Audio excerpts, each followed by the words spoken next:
கவலைப்படாத, இன்னைக்கு நான் சூப்பராவே சமைச்சிருக்கேன். என்ன சமைச்ச? தக்காளி தொக்கு. எதுக்கு இவ்ளோ பெரிய பாத்திரத்துல தொக்கு பண்ண? ஒரு வாரத்துக்கு வச்சு சாப்பிட போறியா?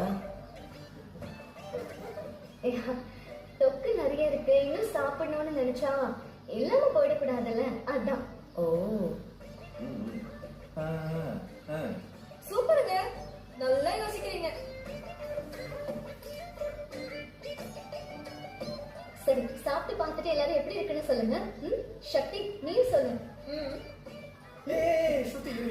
என்னடா சக்திக்கு வைக்கிறதுக்கு முன்னாடி முதல்ல எனக்கு ஏன் சமையல் சாப்பிட உங்களுக்கு அவ்வளவு ஆர்வமா?